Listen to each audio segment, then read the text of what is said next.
guys, hope you're having a great day. Today is Tuesday. Happy Tuesday morning to you. I hope that your morning is going well. Today's video is going to be a quick start on how to homeschool your kids for free today. How you can do that.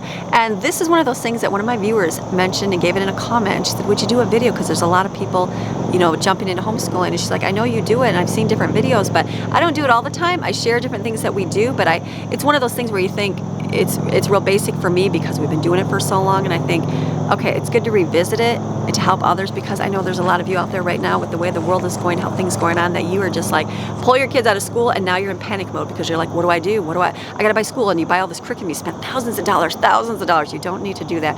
And then you stress and stress and stress. You're trying to get all done and you're feeling ragged because you're feeling torn between doing the right thing and doing the wrong thing, keeping your kids safe, but you're going crazy and it's not fun and you're not enjoying this. So I'm here to help you with that today.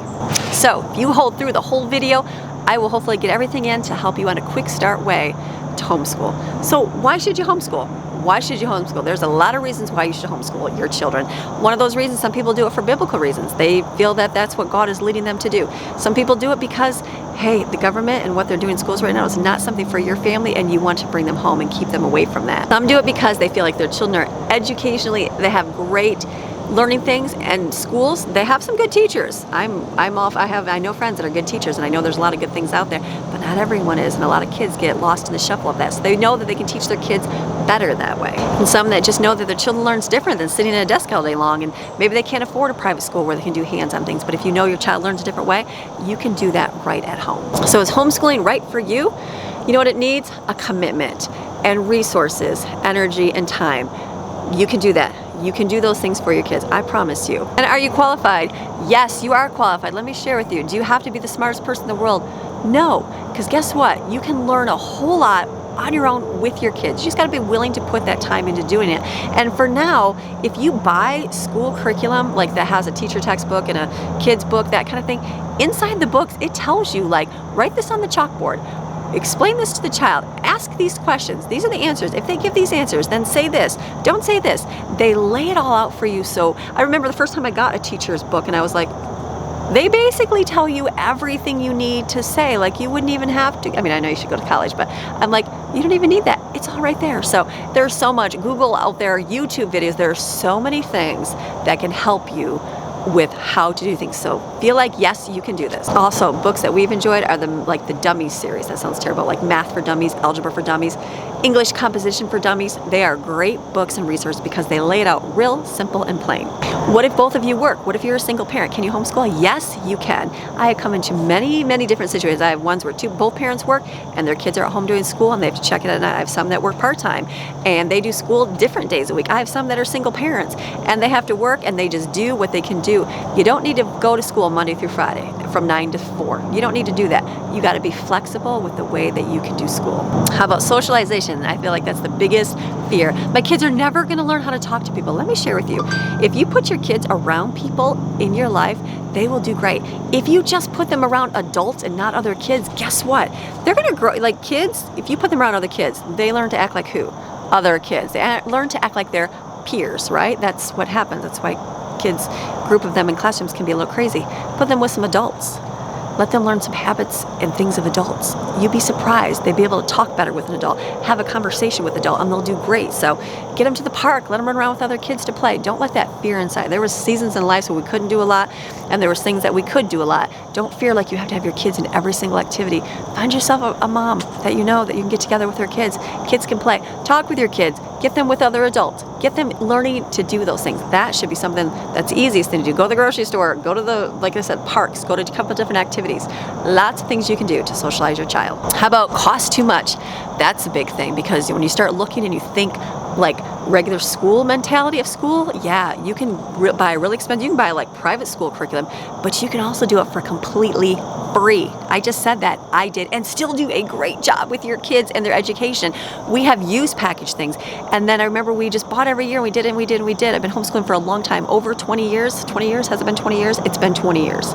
20 years, 10 kids. I have 10 kids I've homeschooled over 20 years. So I've done a little bit of this thing in my own life, and I've realized that buying the most expensive curriculums was probably like a waste of, for myself, not for everybody. For myself, I found that when we did the free stuff, it was much better because we were a lot more flexible in things. So there's a lot of free resources. One that we started using was Easy Peasy. There's an online one. Now, myself, I also give you a free curriculum for your kids. It's the basics that might scare people, but it'll get your kids to pass the standardized test. I have a link below to my blog. You can go there. It doesn't cost you anything. It's completely free. So I'm plugging myself, but it's a free plugin. You can go there and download every resources. I have school all the way up through 9th grade, the basics, math, English, and writing, because if you can teach your kids that and get them to read, they're going to do fine and everything else is going to come. So go to my blog. It's all free. You can download it and have it printed off for free. Don't even have to sign up to be part of my blog. You can just go get it for free. So those are free resources. And then fill in with all the extra fun stuff. Go to the library, get some books, get some DVDs, get some library books. But you can also buy packaged curriculums, whatever you can do in your family. Just don't get pressured in thinking you got to buy stuff. And then the other thing is you're going to be with your kids all day. So be prepared for that. The house isn't going to be perfect. You're not going to have as much free time to yourself. It's going to be a little bit of disruption. But if you can kind of give yourself a little bit of a schedule where you go, you know what? This time to this, like if you're home with them all day long and it's just you, say, okay, from 1 to 3, this is mom time. You're not allowed to talk to mom. Mom is going to take a break. You only talk to mom if it's an emergency. And everybody take a little break. Get them doing their school, get them doing their work so that they're not bored all day long. And then when you need your break, they're still bored. Get them doing things and you say, okay, it's 1 to 3. Mom is going to go take a few minutes to her by herself, and then go take a few minutes and let them do something, hands-on activities, play video games, read whatever they do, something that they haven't done all day long so that you get the break yourself. Do you have what it takes? Yes, you do. You just got to learn to be a little flexible. I was a very structured mama, and then I had kids and I learned I can't be that structured if I was going to remain happy and smiling and doing those things. I used to be very, very structured and had to have. And then I realized, what is this for? Like, what really is that important? So you got to be flexible because the kid's not going to get their school like you think they are. Dinner is going to burn. You're not going to get dinner on the table. Things are going to happen. So be prepared for those things. And you don't really prepare. Just be, okay, it just happened. What are you going to do? That's what you got to look at it. Be ready for adventure. Sometimes kids will ask you questions and you're like, I have zero idea. Let's ask Google. Let's go to the library and get some books. So be prepared to go learn some things. Be adventurous and learn things. That's a great thing to do. And you're going to have your naysayers. You're going to have the grandparents that don't want to see you ruin your child's education. You're going to have your neighbors that are watching you and wondering why your kids are running like crazy outside all day long when they should be in school. Watch yourself. Over the years, be careful what you say. If grandparents don't agree, then just be you don't have to tell them everything, but you can just give them a little bit to let them know they're okay. If you got neighbors that are watching you, ready to call in Child Protective Services at all times, maybe keep your kids inside during certain hours that you're doing your school. If you don't do school, like if you don't do bookwork school, some of you are more unschooling. So be prepared for those people. You also have to get that picture out of your head of what school looks like. It isn't sitting around a desk or a table and everybody sitting there, or even desk in a classroom and everybody listening to you and raising their hands and answering and sitting there for 9 to 3 every single day. It does not work like that. School is going to be different. Your child is going to be different. I had one that loved that, sitting at a desk doing school book, answering the questions, doing everything, wanting to learn all those things. And then I had other ones that was like, I don't want to do any of this. And then I had ones that wanted to go sit in their room. I had ones that wanted to listen to music while they read. Some that just said, I don't even like this book. Do I have to read it because I can't understand it? All different. So be prepared that it all is going to look different for you and your kids. They have 2 different spectrums of how your kids are. You got the highly structured that follow a set plan, and that's a great thing. It works well for some families. Then you got your wild and free ones, I say. Now, I remember doing the highly structured with my kids, and I then had another one that wasn't highly structured, and I realized that they are not going to learn this way. And so I started looking into wild and free homeschool kids, and I thought, can kids really learn if they don't ever sit down and do a workbook or a piece of paper writing things? Can they really actually function in the world? They can function in the world and it took me a long time because people are like, well, what if they don't learn to read at 5? What if they learn to read at 10 or 12? What if they just don't do very good with those things? Are they going to be failures? Let me share with you. Yes, they will be fine. You can do things like nothing with your kids. You can never sit down and do like a public school education with your kids, and your kids can be fine. If you sit them in front of a video screen all day long, ignore them for those 12 years of school, they probably won't be fine. They'll have some skills, but not a lot. Interact with them. Talk real life. Your kids, if they don't learn algebra, guess what? They're probably not going to use it much in their life, but they're going to need to learn how to add, subtract, multiply, and divide to get through life. They're going to have to learn how to cook some food to function. They're going to have to learn how to grow some food because they may come to that. Teach them what you want them to learn to be functioning people in this world. It's not going to matter if you don't follow every single thing in the curriculum. So there's 2 different spectrums. So what I'm going to do is I'm going to link below a page on my blog, and it's gonna have resources, and there's things of like all the different types of homeschoolers. It covers like the most of the main ones, and I'll link it. Go read it. It gives you like, this is good for families that like this, and this is not going to be good for families like this, and it goes through all the different methods. So I won't talk about that because you can go read that if you want, and it just goes through a bunch, and we've done all of them. So I give you the pros and cons of doing them, and then like for ourselves, we are very much more laid back, but we do some workbook type work, but most of it's the hands-on learning, you know, to the point that I have ones that want to learn and do more studies, so we do more studies with them. So if you're convinced you want to homeschool, what do you do? Amy, where do I even start? Well, first thing, go to the Homeschool Legal Defense Association website. I'm going to put the thing below here. Go there, click on your state. Find out what the rules are in your state, because your rules are different than my rules. I came from Michigan to North Carolina. Michigan had 0 laws. 0 laws. You didn't have to do anything to homeschool. If you didn't send your kid to school, you were in trouble. But if you homeschooled them, you had no rules. So we did school a little bit differently. We moved to North Carolina, and I was like, I got to register them. I have to have a school name. I had to have a diploma or a GED.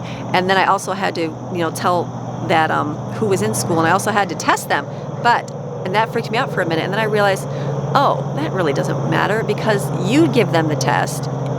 They might make you think that you have to have a place for your kids to test. Don't fall into that trap either. Some will just let you take the test yourself. Take the test and then you file it away in your folders. Some people don't even open the test results and they just put it away because it doesn't really matter. If you want to base your child's academic success on a test written, like we take the Cat 5 test, which was written in 1975. When they wrote that test, they did a certain demographic of kids and how they learned. So if your kids don't learn like that, that's how they base your academic success on. I feel like that's wrong, because not all kids are the same. Not all kids are built for that way to learn. So take the test, do your best, put it away, and don't even look at it. That's what you can do. Check your and then check your website. Usually your county and that will have a website that'll help you. But watch when you're reading things, because sometimes it'll say these are the guidelines for graduation requirements, or these are guidelines for you to do. It's not what you have to do. So pay attention to that, because a lot of it will make you feel like you have to submit your test or feel like your kid has to cover all these things to graduate. For most of the states, it's what you as the parent decide that they need for graduation requirements. You can go by samples, but don't feel like you have to go into like what our public school system tells you have to do. Like you have to have 4 years of math, you have to have 3 years of English or whatever it is, a year of foreign language. Well, that's not whatever you feel like your kid is going to do well in school. That's how you set your standards. And then also, like, if it says for you to do 180 days of school, don't think that you have to sit at a desk for 6 hours a day for your child to do well in school. Count everything. Real life. Playing together in the pool, going to the park and playing a game with friends, learning a game that you're playing in the family, real life, cleaning, cooking. Those are all life skills. Video games, you can learn a lot in a video game. Watching YouTube videos, you can learn a lot by watching videos. You can count all of that for your schooling. And my best advice, I feel like this is my #1 advice, for those that are pulled your kids from school, give yourself a period of transitioning. Don't just jump into school. Don't do it. Please don't do it. I had a girlfriend tell me that when I pulled my daughter. She was in 2nd grade. I took her home and I jumped right into doing school. We better sit here. And I just got workbooks from the store because there was no big internet. And we just did school and sat and did things. And it was hard. It was stressful. And she wasn't happy and I wasn't happy. We were miserable. Take a break. Take a break. Give yourself a period of transitioning. Now, let me share the period of transitioning. They'll be home for a day or two and then woohoo, I got the internet and I can play video games all day long. Maybe that's okay for a day or two for you. But then set a time and say, okay, between 9 and 12, these are your requirements. You're going to get up and do this, this, and this, and this. And then like have chores for them, have schedules. I'll give you a schedule as well. And that link that you're gonna go to, a sample one, fill it in for what requirements you want for your child. Then, like we have it and then we do school and then they're free to play video games. But if you're doing a transition, I say do something like this where you say, okay, between 9 and 12, no video games, no internet, no videos. They'll go, what? Especially if you have teenagers, preteens, and maybe older elementary. They're gonna have to go through a detox, moms and dads. Yes, they're gonna have to go through a detox. They're going to sit there. They're gonna ho-hum you. They're gonna just like look at you and give you those eyes and roll those. They're gonna do all those things because they're kids. The detoxing, they're basically detoxing off things. I've seen it happen. I've lived it. I know it. It happens all the time when I allow them to play video games for extended periods of time. Give yourself that transition. After about 2-3 days, it takes that long. Think of a drug coming out of you. Same thing with video games, it's gotta come out of them. They'll eventually start doing things. They'll eventually visit the Lego box. They'll eventually grab a piece of paper and start drawing. They'll eventually start venturing outside. Do that. Let them venture out and find something to do. So set that time. No video games between 9 and 12. Then you can play. Make sure they're not sleeping or doing something they shouldn't be for like your school hours. Make them do that.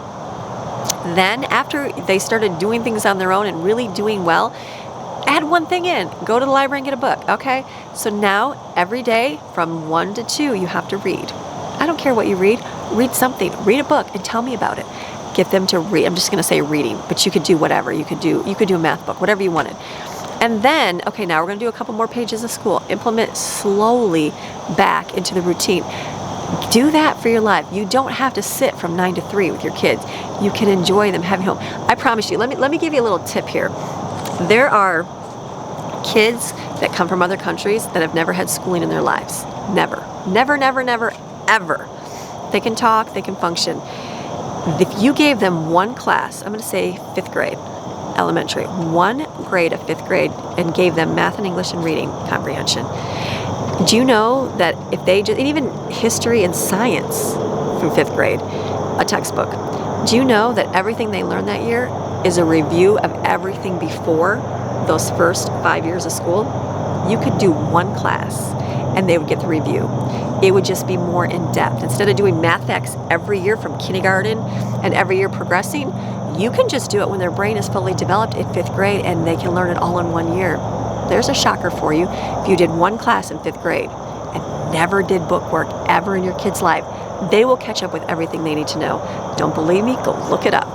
Middle school, the same thing. If you just reviewed at 8th grade and did one class, they might not, if they took extra classes like trig and stuff, they might not know it. But if you did one basic class in 8th grade, you can review those 3 years in 1 year. High school, if you took one real life basic math class, one everything you need to know for English class, one, I'm not good at science, like earth science, is that what it is? Earth science, zoology, biology, whatever. You took one class on that, you would get everything you would have had to know through all of it. You take one health class in high school, it reviews everything. What? I know. Do you need to take 4 years in math?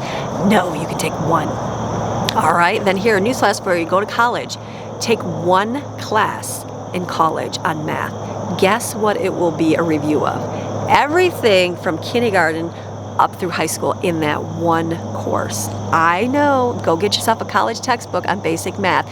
It's a review from everything until then, because there's kids that come into our America here and they just come in 5th grade, or like at that age, and they can learn everything. There's kids that just come in high school and guess what? They can take one class and learn everything they've had to know.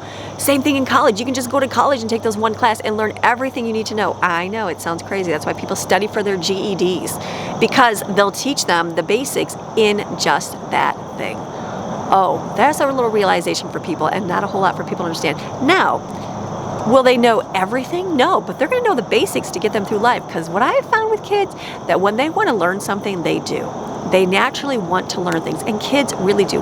If you provide them with things, you don't have everything set up, but if you don't sit them in front of a video game all day long, they will naturally get out and want to do things. They do, because they're people, we're humans. We want to do that kind of stuff in our life, and if you put that as like getting them out in nature, walking them around, they will naturally want to do that.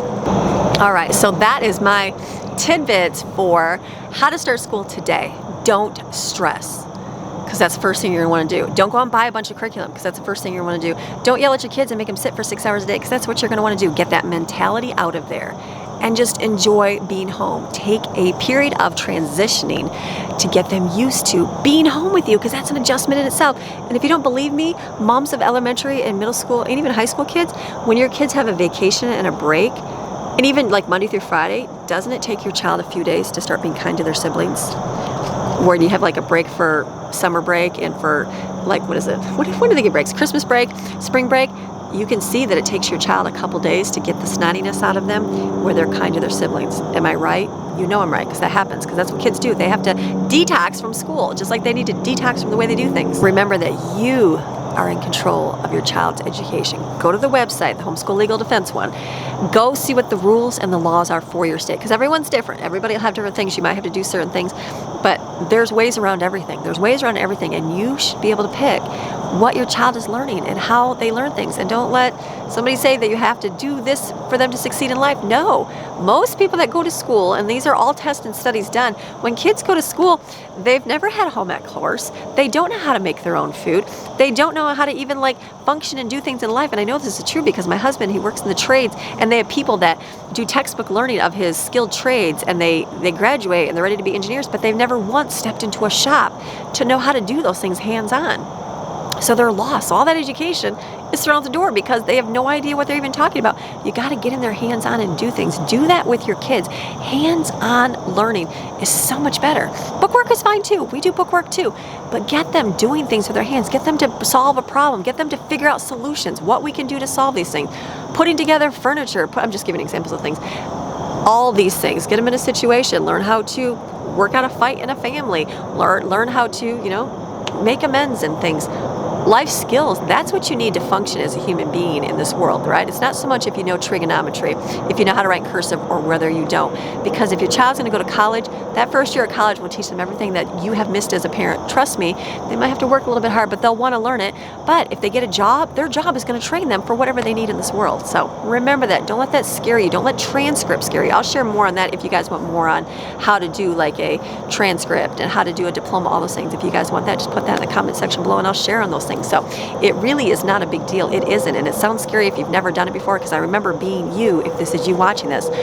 So learn from me. Take that period of transition. It's the most important. Transition back to just enjoying being home.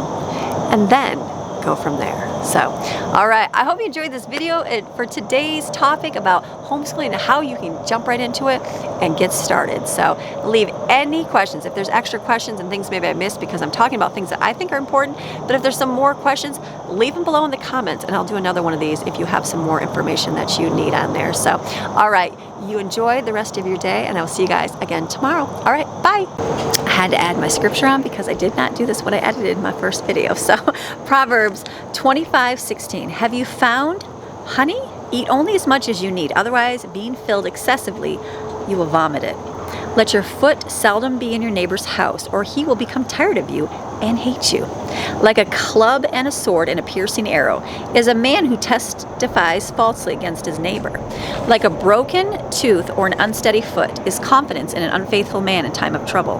Like one who takes off a garment in cold weather, or like a reactive, useless mixture of vinegar on soda, is he who thoughtlessly sings joyful songs to a heavy heart.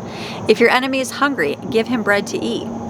And if he's thirsty, give him water to drink. For in doing so, you will heap coals of fire on his head. I remember reading that. If your enemy is hungry or thirsty, you're going to give it to him. It's going to reap coals of fire on his head. Heap coals. And the Lord will reward you for that. The north wind brings forth rain, and a backbiting tongue and angry countenance. It is better to live in a corner of the housetop on the flat roof, exposed to the weather, than a house shared with a quarrelsome, contentious woman. Like cold water to a thirsty soul, so is good news from a distant land. Like a muddied fountain and a polluted spring is a righteous man who yields and compromises his integrity before the wicked. It is not good to eat much honey, nor is it glorious to seek one's own glory. Like a city that is broken down and without walls is a man who has no self-control over his spirit. Ooh, you want to have self-control in your life? Lack of self-control. A man that has none sets himself up for trouble. All right. You guys have a fantastic rest of your day, and we'll see you tomorrow. Bye.